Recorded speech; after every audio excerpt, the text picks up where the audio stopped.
The overhang is real. So for anybody asking me or shaking their head that I should have pulled the engine to do this, you ever work on a Volkswagen? No, throw that one out there as politely snippy as I can.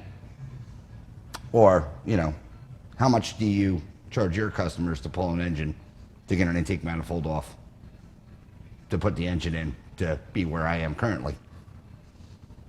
Weird.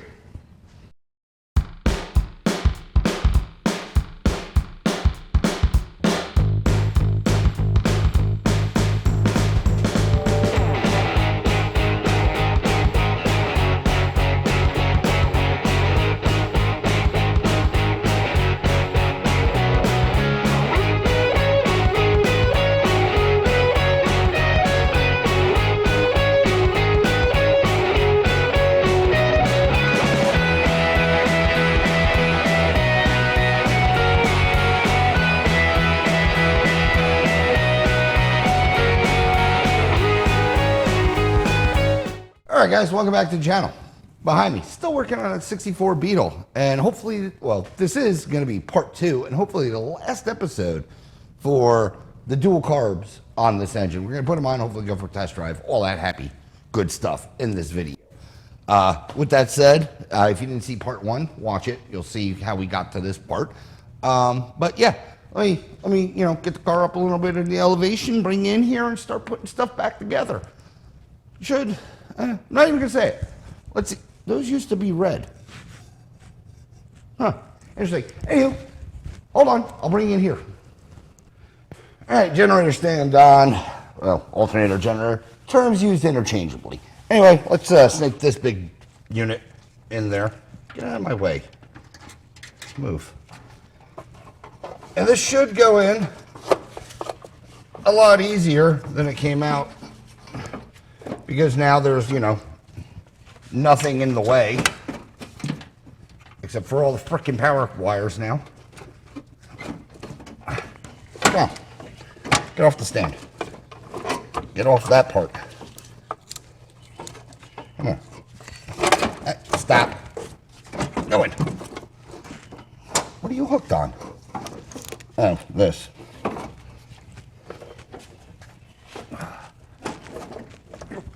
Go in. Maybe I lied. Oh, it's the freaking bottom mount of this. Rotate. There, less altitude. Now we'll just ease it in, like that. User error completely on my end. I had the lockdown strap stuck on the thing. So, that's there. Let's put the screws in.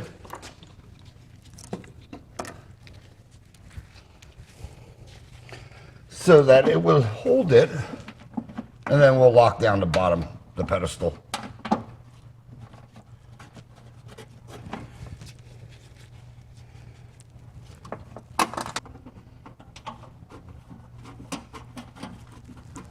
Let's tighten those down. Where'd my screwdriver go?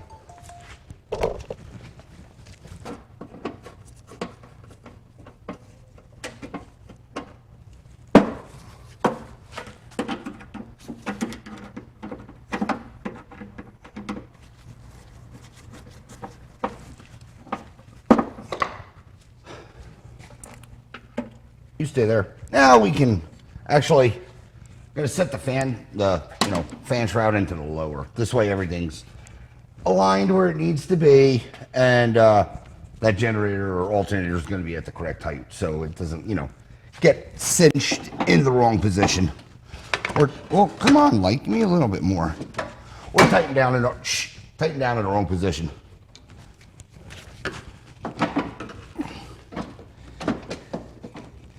No washer, you come on that side. Thank you. This one, yep, washer.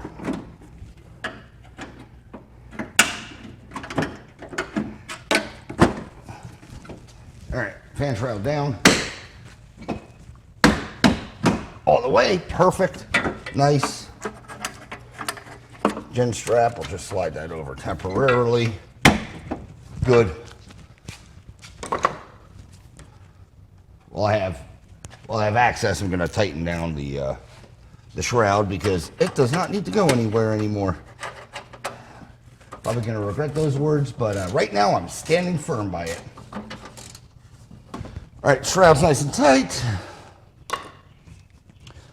Generator, alternator, what have you. I'm just going to keep annoying you guys. Putting new hardware on the flanged nut. Because if I can get away from using washers, by golly, I'm going to. And, you know, they're the same, and they're a lock nut at this point, to a certain extent, so they're more better.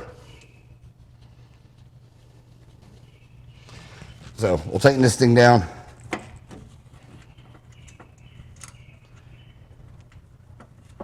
Assembly goes so much faster than the removal process. Because I did edit a bunch of, obviously, a bunch of dead air out of that, you know, fighting with getting this generator and so forth. But that's in.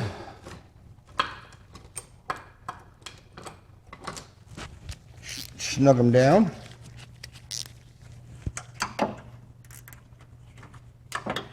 I always try to use my wrench, and I know it doesn't fit.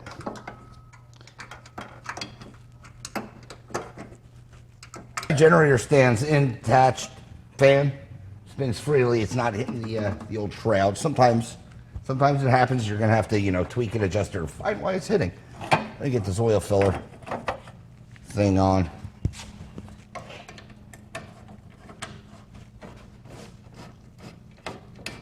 So we don't forget about it. By we, I mean me.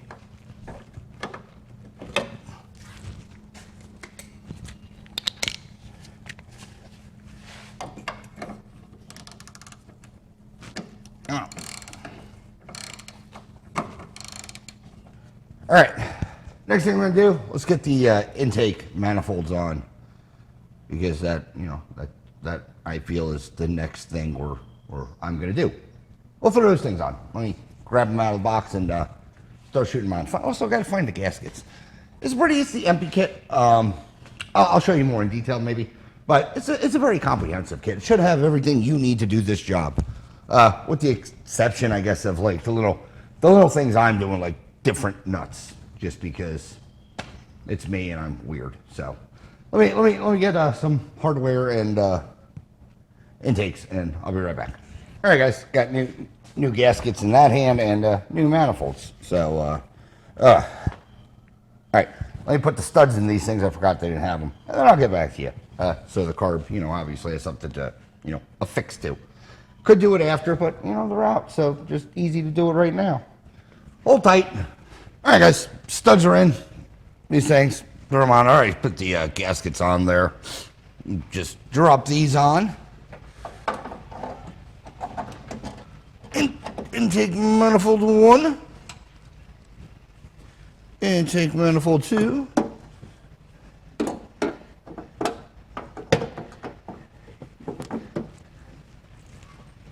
Intake manifold 2. Maybe. Right, why aren't you cooperating?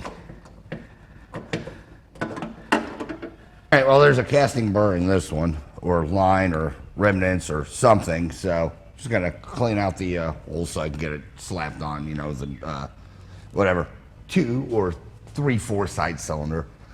Might pull that one off, just check it anyway. There was a little resistance going on, but I mean, it's flush. But why chance having a intake leak after going through all this? So let me clean these things up and make sure they slide on nice and easy, and I'll be right back. All right, cleaned it up. Just ran, you know, drove it through and then deburred the edges. So hopefully they slide on a little more easily here. Oh yeah, it just dropped on. I feel better with that. How about this side? This was the problem side. Yeah, it's still tight. Why are you still tight? Oh, I think it's because you're rubbing up on the fan shroud. That's fine. Wiggle in.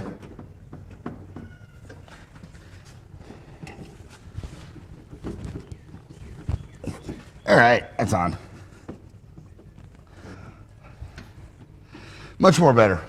It's pushing up against the fan, giving a little resistance on the fan shroud tin.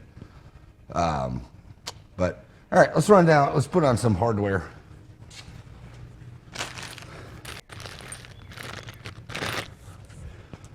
Hardware. They're exhaust. You know, you might see them. They're the brass nuts or whatever that you'll have on the exhaust. I run them because they're what are they? 12 millimeter, 10 millimeter, 11. I can't remember. What size head are these?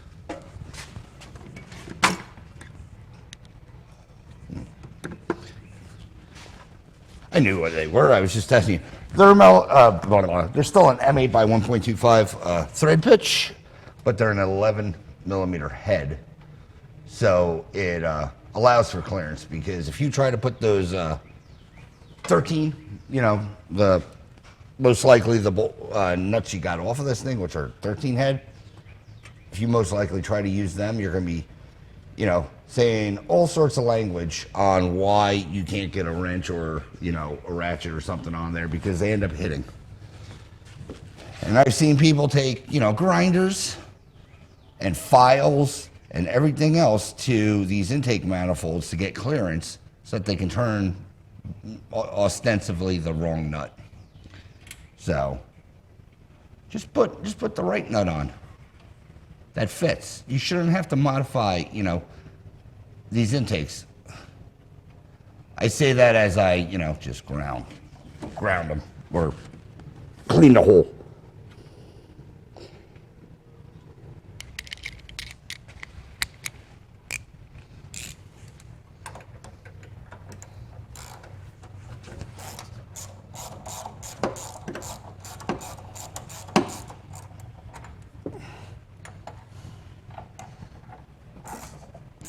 All right, manifolds are on. I had to pull the whatever tar board out and trim her back some, because well, this carb, while it really wasn't hitting, I didn't like it, because I mean, you see how nice and, you know, straight this is.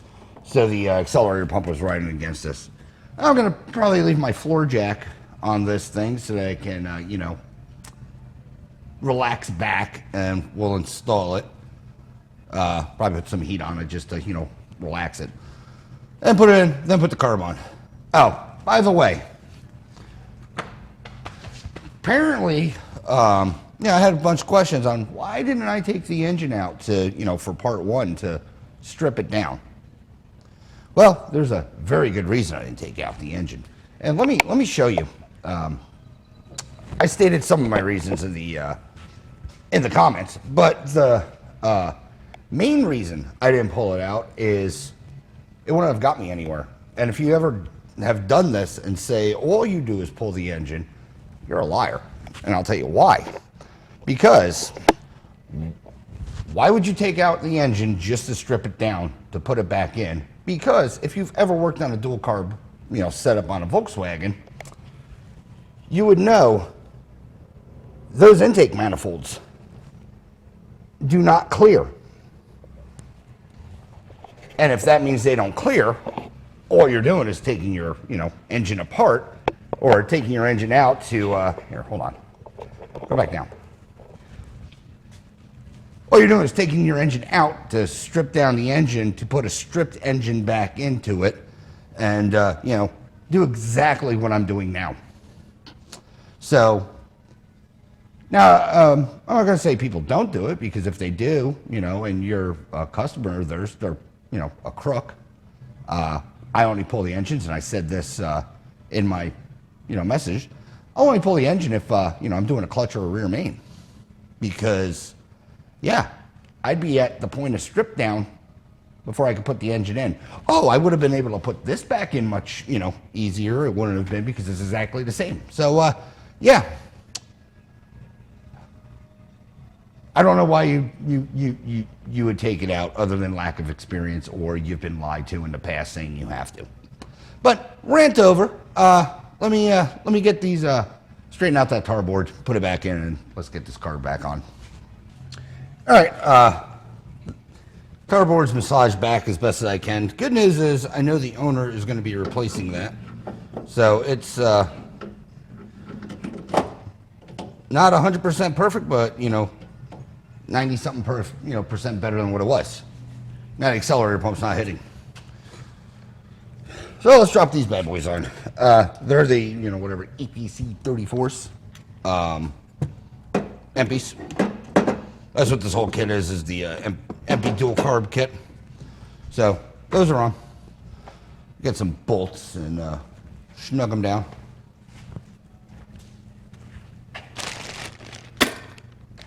Also, if you've never used one of these kits before, you kind of just have to know what you're looking for, because you get a bag of hardware. It does come with some generally vague instructions at best. So yeah, just kind of know what you're looking for.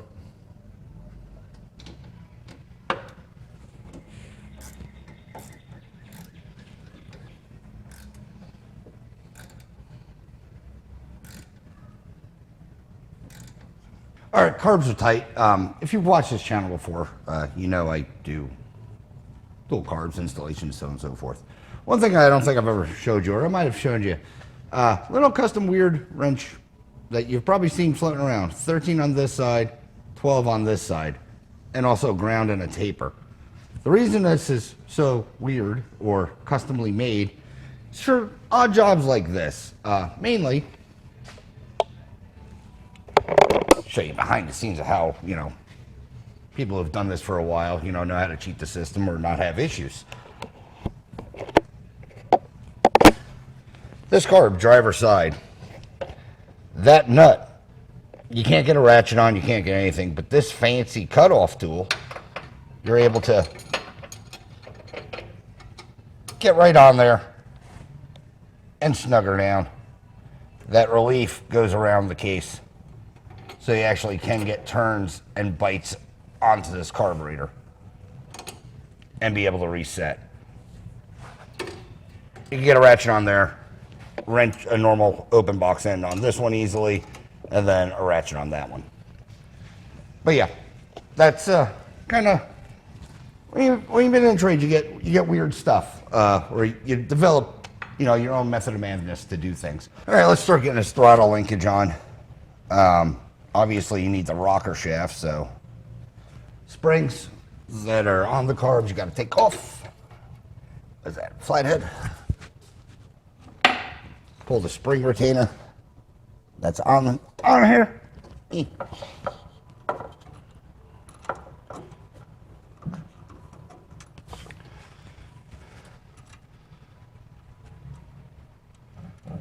Ooh, excuse me.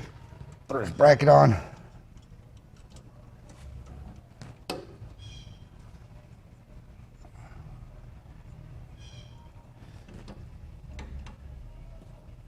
All right, brackets on. If you watched, I did not put the spring returns on. Both, they are different, these brackets. There is a left side and a right side. The right side has a, little nipple already off of this part to hook it on. And the, left side, driver's side, has a hole to snag the spring on. So you don't need to use those. You just basically put these things on and, beep, put them on. But let me get this guy on and take it there. I'm going to leave one side. I'm probably going to leave this side loose so I could swing the adjuster bar in. So just getting it in here. I'll bring it in on the next step. All right. Now we'll put the linkage rod in.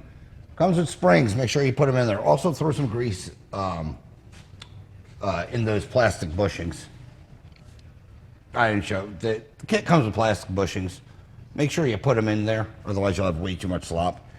I just make sure the end bars are, level to each other, and the center really doesn't matter so much because they do have enough adjustment in them to where when they're loose, you can index it where it needs to go. So you just kind of put it in there. So that's on. Let me tighten down those throttles now, or the standoff, because hopefully I don't have to loosen it again.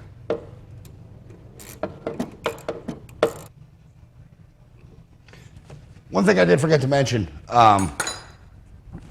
coil, you have to take it off. You're going to have to rehome it because obviously it goes in the way, or it's in the way. They sell brackets that, you know, can mount them in the valley.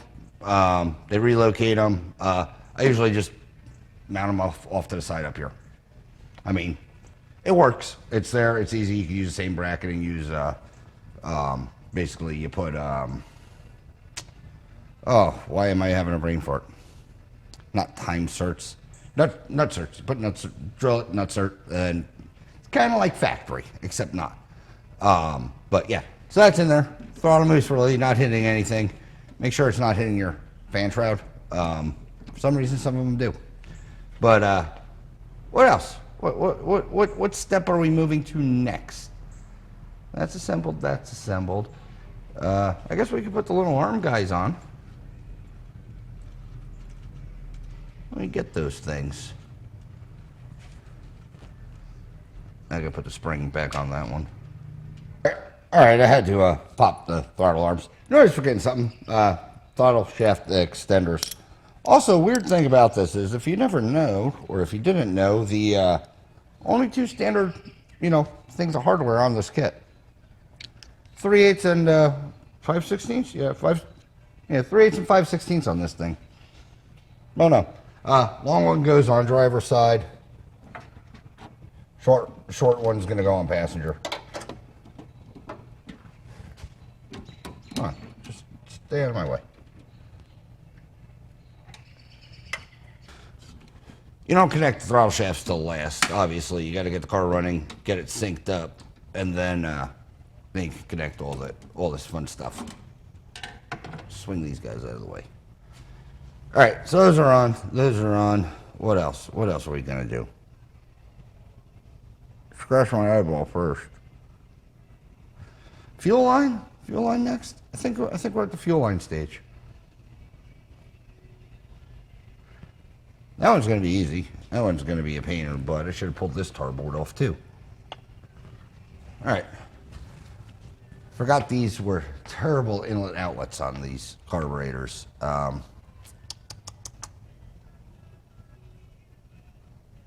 Let me think about that. I'll get right back to you on how I want to route this fuel. I'm probably going to end up doing a combination between soft and hard line. All right, guys. Let me get that out of the way. Made a little off-screen progress. Not anything dire or anything like that. I had to relocate the coil, so spare cap put on to do distance, basically from where I need to go, and you know, order a new cable. Didn't have one. Could have made one. Didn't want to. So just ordered an off-the-shelf unit. I think it goes to a Volvo. I'm not sure. O'Reilly's part number is 7P113. That's what I use. Anywho, and I also made a still has some backflush in it. Fuel line to run from that carb to, you know, attach, you know, bring it down a little bit, you know, attach into the fuel system. Threw a bubble flare on the end of each of these to snake back. This way it's a steel line and not, you know, 30 feet of rubber back there. Guess what I'm going to do right now? We'll just throw this thing in so that we can get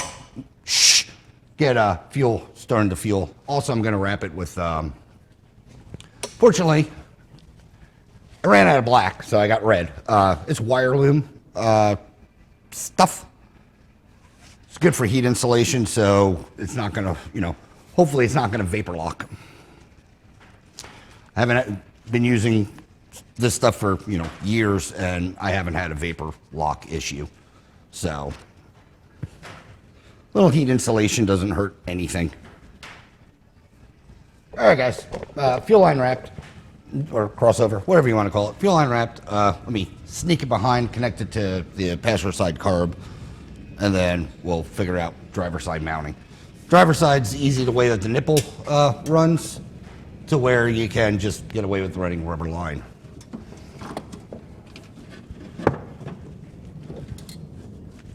Come on. Just slide in there. There we go. I run copper, nickel, brass. Same stuff for, you know, brake lines. Connect that. Connect that there. Loosen that clamp. A little premature on the tightening. But yeah, I run copper, nickel, brass. Same thing that you make, you know, brake lines out of, so on and so forth. So it'll be fine for fuel. Plus, it's easy to bend.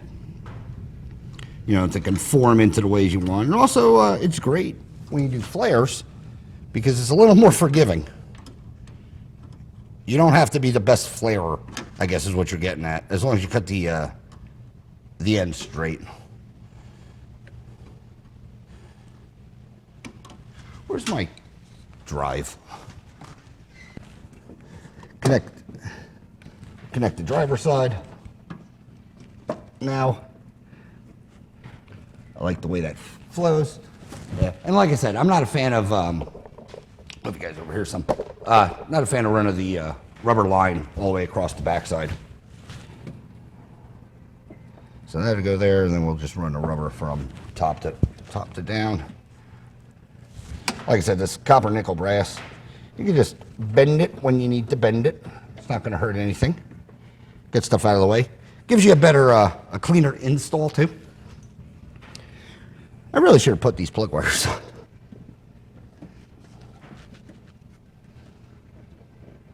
Yeah, we're not going to worry about that. That fuel line's annoying.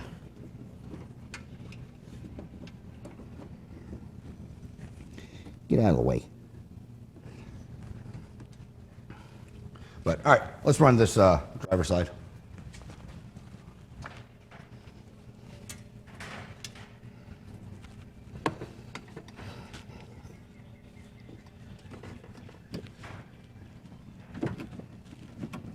Boop, plug that in. Hose clamp, come on.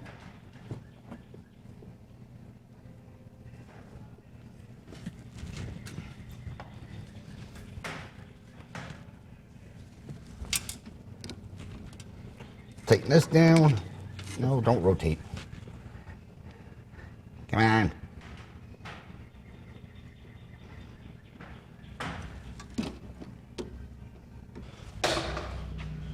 Shush. Plus, I want the feeder just a tickle longer. Put that on.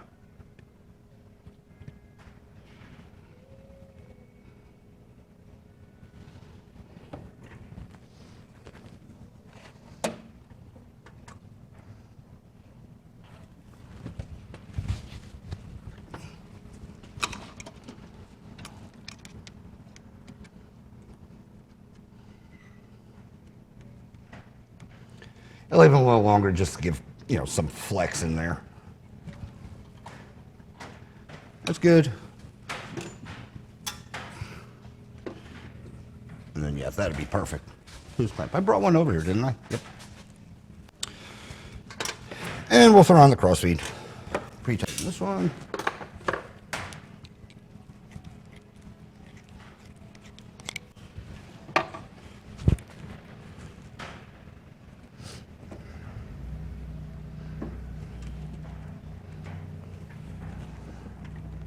Install onto the T.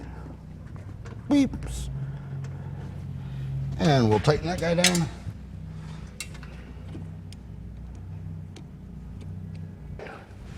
Fuel system is plumbed. So that's good. Hopefully it put everything afloat, no vapor lock, nothing's touching. We're good there.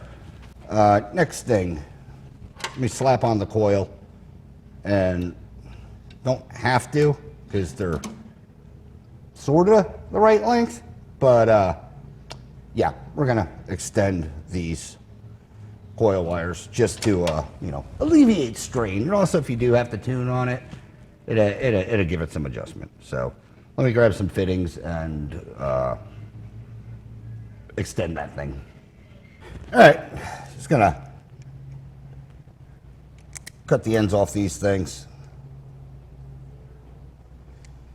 Gently strip them back because they're fiddly, because they're a nice supple rubber. I use these, let's put that there, the little solderless, or not solderless, the low temp solder heat connectors, or heat shrink / soldery. I use the connectors that do things.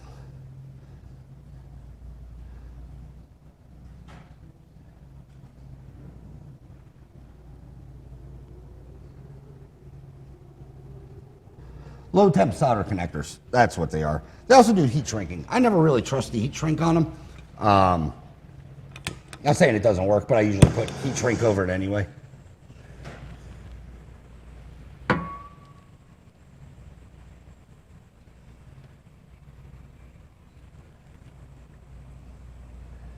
Mainly because I don't like the way it looks.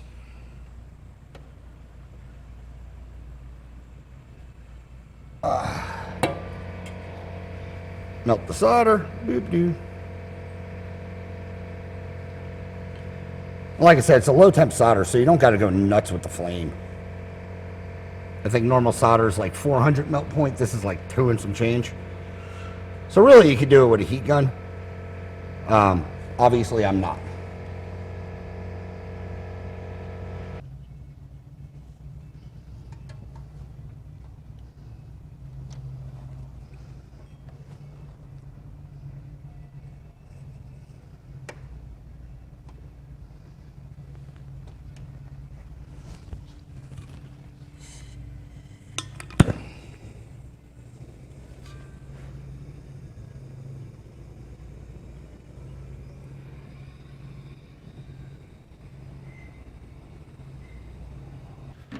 Route these wires now. So much easier. Trunk lid light. Get out of the way.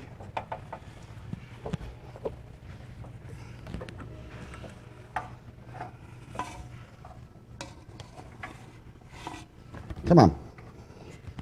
Fat hands. Light, you're now in the way.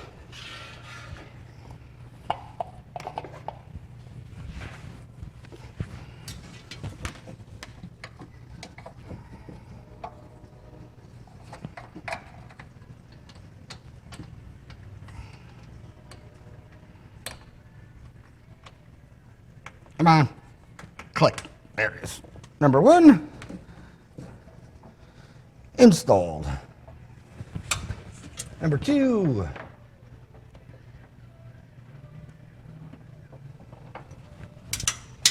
Get out of the way. Come on. Point this way now.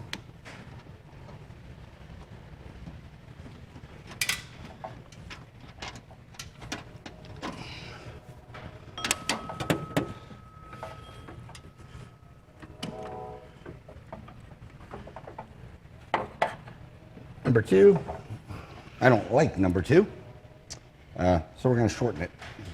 If you know, these things, the boots, they thread in. So you have, why are you so tight? Many of options as far as, you know, length and make them fit correctly. Because when you get the stock wires, you know, they're like 80, 87 feet long. And it just looks bad when you're bundling, or in my opinion.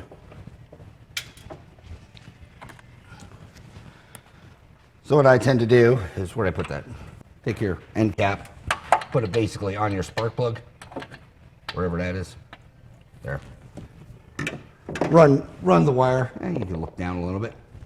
Take your end wire, run it to about the length you think you need. Give yourself just a little more. And cut it. So you would be hiding that much wire under here. And it reassembles easy. Take your boot end, a little bit of lube, Doesn't matter what you have, WD-40, brake clean. Just something with a little lubey. Slide your end on, or your boot thing. Get your cap. Like I said, these are threaded. I don't know. Can you see what I'm doing? Just thread it into the back of the wire.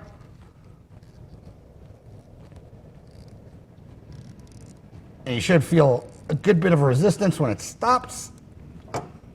And slide your cap rubber end back on. And your wire is shorter. And shouldn't interfere with anything now. Probably end up zip tying those because he doesn't have a firewall holder. Same thing with, no, you can't see me. Come on, keep tracking me. Same thing with 3 and 4. If they're too long, cut them, shorten them. If they're too short, well, you're kind of screwed. But there you go. 1, 4. All right, got distracted like normal. Had a drop off. But coil. Let's get this mounted. Show you a quick preview of what we're going to be working on next.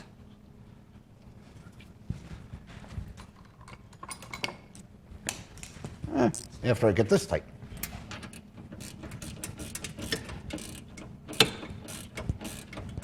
I don't know if it doesn't fit a light. Anyway, I told you the part number, possibly in the earlier of this video. That's the wrong side. Let it go in there. There we go. And now it fits, because if you run the original ones, they're short by quite a bit. So go with that. It's a 13-inch run is what it is. Just puts in. Like I said, I think that part number crosses to a Volvo maybe. I don't know. I don't know why I have that in my head. But what do I want? Belt. Let's get this belt on.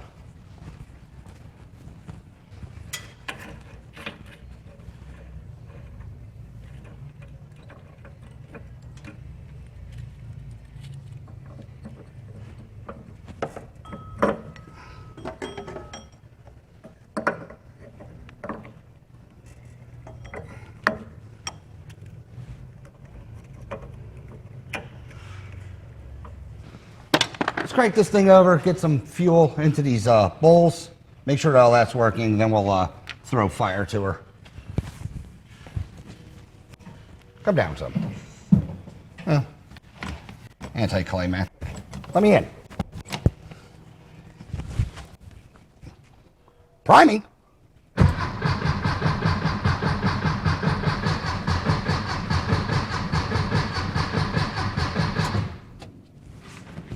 Good news is we're making oil pressure. Still nothing. Still nothing. But no leaks yet, so that's a good thing. All right, one more crank or one more rotation should get me some fuel in here, hopefully.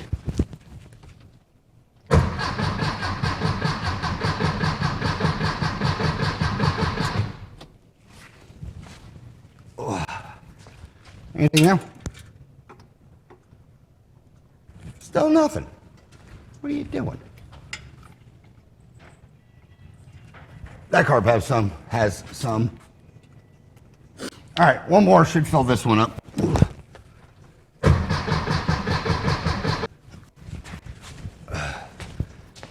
It's feeding and gonna most likely backfeed. Yep. Power. All right, these carbs are set on a base. I think EMPI calls out for run the screw until it touches and then a full turn. That's where it's at. Idle air mixtures. Let me get them dialed real quick. I'm going to do all the way in and then I turn a half out. I might have already set these, but definitely did not. We're going to set them again. All the way in, half, 1, half. That one's in the way.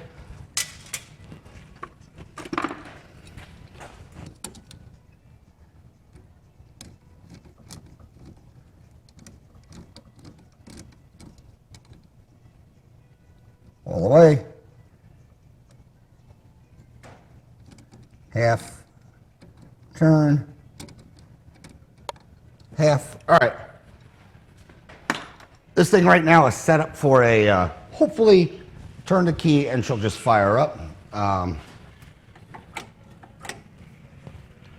Might still need some fuel, might run like, you know, poop at first, but well, let's see what happens. Let's turn the key. She wants to.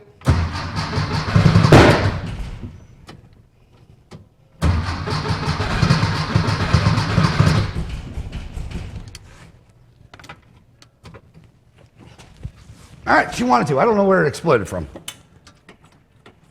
2 pumps on that side. 2 pumps on that side. Try it again.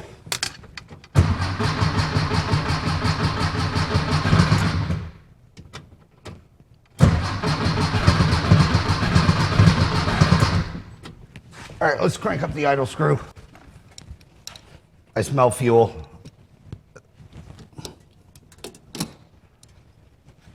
And I'll go back, obviously, and resync them. Or get them, you know, to the correct recommended thing. All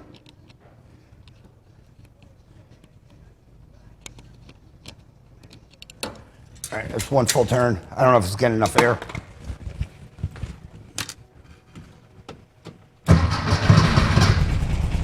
There it is.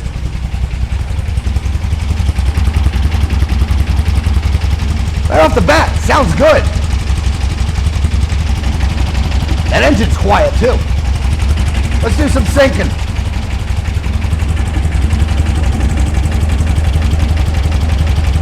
Got 5.5 on that side.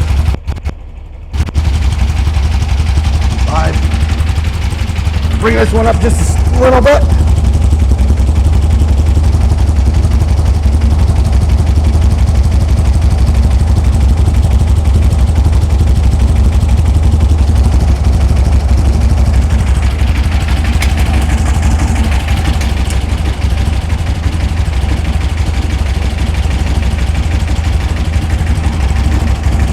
A little more on you.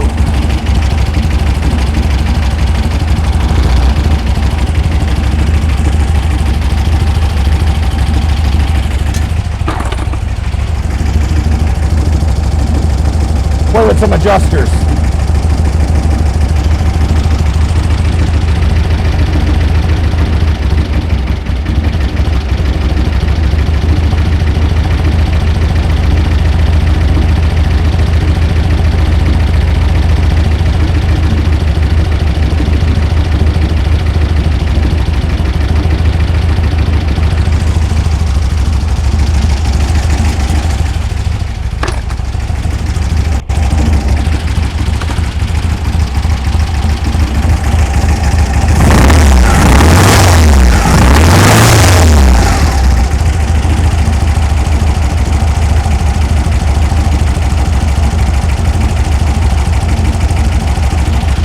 Nice. I'm gonna get my timing light on it and dial her in, you know, completely.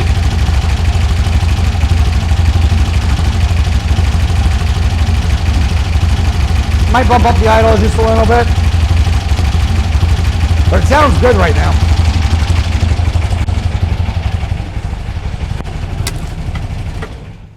All right, let's try a refire. Not too bad.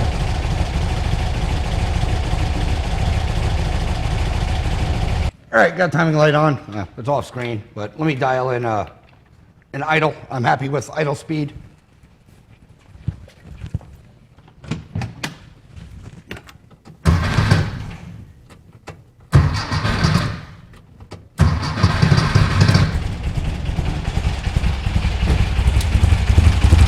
Yeah, 600, 700. Bump it up just a little bit. I don't want to go too nuts.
Well, checking timing, I found out the distributor is funky. Is it the cap? I wonder if the problem, I got this cap. This cap fit better. Oh yeah, that actually has solid engagement. All right, quick cap change. So I went to go rotate it to get timing, and the cap doesn't sit in the notch correctly, or as good as it should. So let's rotate all these plug wires, because the timing is running slightly off. Where's my lead? Try that again. I did move the distributor, so hopefully it fires.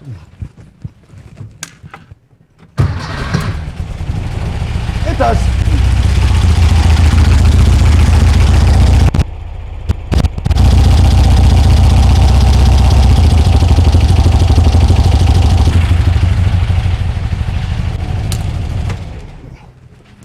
All right, lock it down, drop the idle a little bit. Let me attach the throttles so that they stop moving, number one.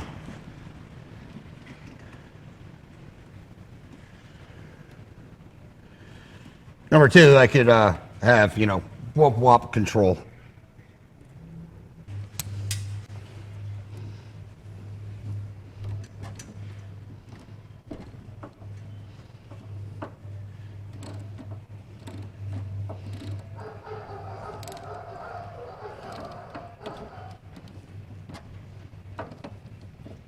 All right, I moved you guys a little bit closer. Linkage is on, everything's attached, nice, free floating, no binding, throttle cables there. Let me put on the air filters and let's turn this thing over and see what she sounds like, and you know, rev her up. I did also have to put extra springs on. I had to put a completely different spring on that side, but I'll bring you guys in a minute or seven and show you exactly what I have going on. And I had to put the wire, get out of the way. What are you doing?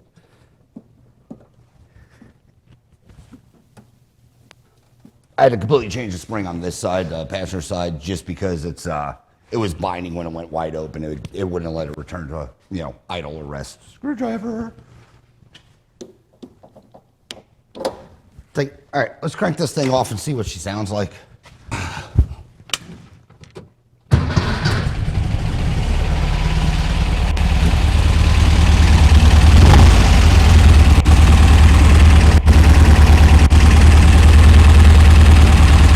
Not too bad.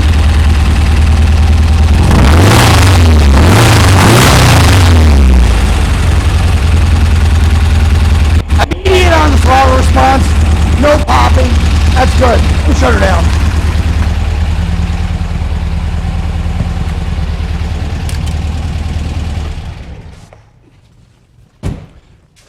Throttle response, right there. That's what you want. No popping, no lag. Let me show you what we got going on. And the carbs seem to hold sync. I'll go back and double check the syncing of the carbs. Just, they might get a little skewed when you put the linkage on, so on and so forth. Something might be not 100%, but it sounds pretty right on. But let's bring you in. And I'll show you what I was talking about with the springs and so on and so forth. Needed a little extra loving on this one, so from the bar just up to the top, not a big deal.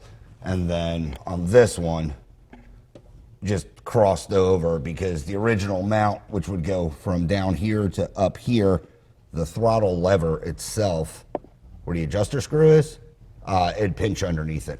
So that not completely you know, ideal of a situation that you'd want to have.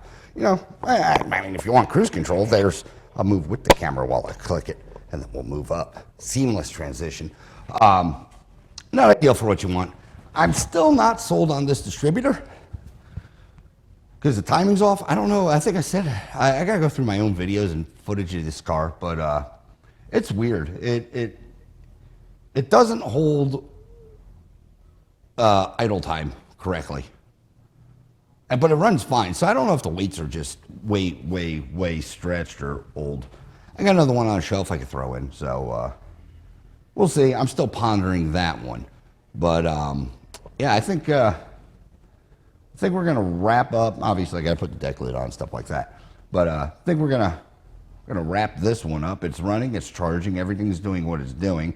Got to do a test drive, obviously, but I got a couple little odds and ends I got to take care of with the steering and so on and so forth. Still has some weird loose slop in it, and button up the deck lid. Probably do a test drive tomorrow or on the second video. Just out, because I'm sure I'll find some other things I have to do with this. But let me do a quick recap on this car. I know you guys are riveted or glued, velcroed, ratchet strapped, if you will, to your seats for this recap. Hold on, it's coming right at you. All right, guys. What are we working on? 1964 Beetle. I'm looking at a 70 in front of me, but 1964 Beetle dual carb conversion. Yes, it's done. No, I didn't have to take out the engine. No, you're a dummy if you did. But anywho's, 1964 Beetle. It's completely done. It's wrapped up. Carbs are synced. Linkage is on. No air leaks. Fires up. As it should. Don't see any issues with it. Yes, I still have to take it out and test drive. I still got a couple things under the for steering I got to take care of, and the horn. I might bring you along for another video, but this will recap the dual carb installation. Other than tuning it completely, maybe throwing another distributor in. Not sure. I want to get it on the road. Yeah, that's how you kind of put dual carbs in. The ear tune sounds good. The butt tune hasn't been done yet. That will be done on my closed test horse in Mexico, like normal. I'll probably bring all my stuff with me and do roadside tuning. But as of right now, this car is wrapped up. I mean, it runs, it fires. Will we key bump? Will you idle? Will you do things? Contact.